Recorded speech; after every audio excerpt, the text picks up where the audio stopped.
Hasil pertandingan Timnas Indonesia U19 versus Korea Selatan U19, Garuda Nusantara dibantai 1-5. Namun sebelum kita bahas lebih jauh, mohon klik subscribe channel Sahabat Timnas TV dan aktifkan notifikasinya agar kalian gak ketinggalan berita terbaru seputar Timnas Indonesia. Kalau sudah, ayo kita lanjut. Timnas Indonesia U19 harus mengakui keunggulan Korea Selatan U19 dalam laga uji coba internasional yang berlangsung di Daeju Banpar, Korea Selatan pada hari Selasa 29 Maret 2022.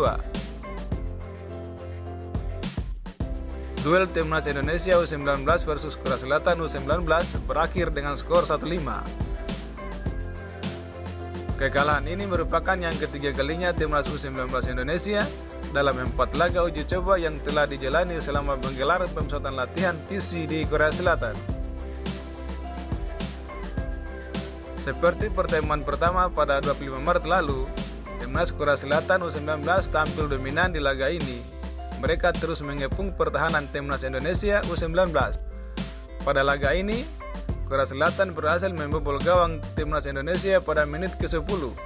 Umpan 1-2 yang diperagakan pemain negeri ginseng berhasil mengecoh pertahanan Indonesia. Pemain bernomor punggung 22 milik Korea Selatan U19, Jung Joon-hun, berhasil memanfaatkan peluang di dalam kotak penalti lewat sepakan memutar yang sukses menggetarkan jala Erlangga Setio Dwi Saputra. 4 menit pasca gol pertama, gawang Timnas Indonesia kembali bergetar. Gol kedua lahir lewat kaki Kang Seung Jin yang memanfaatkan sapuan lemah bek Timnas Indonesia. Timnas Indonesia mendapat peluang bagus pada menit ke-16. Ronaldo Kuate selaku ujung tombak mendapat umpan ke dalam kotak penalti, namun tembakannya masih lemah dan bisa ditahan kiper lawan. Pasca peluang tersebut, Korea Selatan kembali mengejutkan Indonesia lewat serangan dari sisi kiri. Jung Joon-hun melakukan cutback untuk melepaskan tembakan keras dari luar kotak penalti yang tak mampu dihalau kiper Indonesia sehingga skor berubah menjadi 3-0.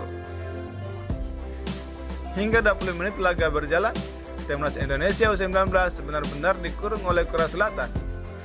Pressing tinggi membuat tim asuhan Sintayong tidak bisa berkutik dan bahkan kesulitan untuk melewati setengah lapangan sendiri. Sintayong kemudian memainkan Marcelino Ferdinand pada menit ke-25 menggantikan Frezi Al-Hudaif. Masuknya Marcelino Ferdinand langsung mengubah tempo permainan. Timnas Indonesia sedikit lebih baik dalam menguasai bola dan bahkan menciptakan beberapa peluang yang sayangnya belum bisa dikonversi Ronaldo Kuate dan kawan-kawan menjadi sebuah gol. Beberapa selang kemudian Indonesia mencoba membangun serangan dari sisi kanan.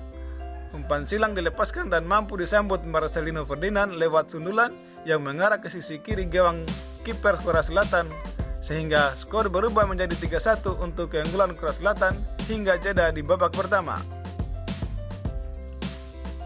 Memasuki babak kedua, Timnas Indonesia beberapa kali melancarkan serangan tetapi kesulitan untuk menembus pertahanan Korea Selatan U19 yang terorganisir dengan baik.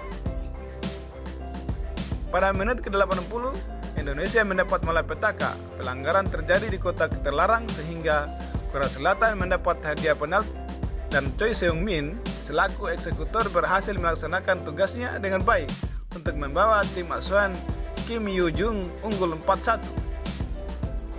Pada menit ke-84, Timnas Indonesia mendapat peluang lewat skema serangan balik. Ferdiansyah menyisir bola dari sisi kiri untuk kemudian memberi umpan cantik kepada Marcelino Ferdinand, namun sepakan keras masih bisa tepis oleh kiper Korea Selatan dan hanya berbuah sepakan pojok. Korea Selatan kembali mendapat hadiah penalti pada menit ke-87. Marcel Januar melanggar kapten Korea Selatan Lee Seung-won. Tanpa menyia-nyiakan kesempatan ini, Lee Seung-won langsung melepaskan tembakan keras ke arah kanan gawang Indonesia yang mengecoh kiper Cahya Supriyadi sehingga skor berubah menjadi 5-1 untuk keunggulan Korea Selatan hingga akhir laga.